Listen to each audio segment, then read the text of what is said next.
Il y a des films qui donnent envie de chanter. Pas celui-là.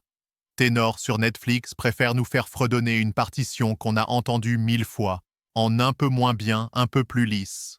Le pitch? Un jeune livreur de sushis avec un flow banlieusard découvre qu'il peut monter dans les aigus comme un rossignol enrhumé. Une prof de chant chic du Conservatoire de Paris, genre ex-diva reconvertie en Pygmalion sopranisé, va tenter de le transformer en ténor d'opéra. C'est Billy Elliot qui aurait grandi à Nanterre avec une playlist Spotify partagée entre IAM et Verdi. Bon, faut reconnaître que MB14 a une voix.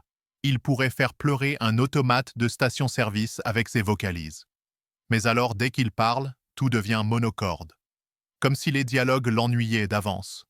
Et Michel Larocque, qu'on adore ailleurs comme dans Des jours meilleurs, semble ici coincé entre deux syllabes d'un rôle trop prévisible. On l'imagine presque soupirer entre les prises. Encore une réplique sur le choc des cultures, vraiment? Zidi Junior filme tout ça avec une caméra sage comme une image d'Épinal.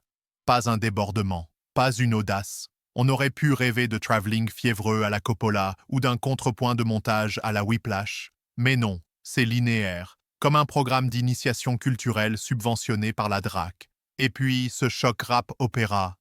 On en parle? Il tient en 2 scènes, une punchline, 3 clins d'œil et une leçon de vie. C'est le choc des cultures version PowerPoint. Tout ça pour une fin cousue de fil blanc et des conflits résolus avec la diplomatie d'un épisode de Joséphine Ange Gardien. Mais, et c'est un vrai mais, Ténor a quelque chose, une candeur désarmante. Il croit à ses archétypes. Il nous tend un micro et dit « Chante avec moi ». Alors parfois, on chante, mais à voix basse. Parce qu'on n'est pas tout à fait dupe non plus.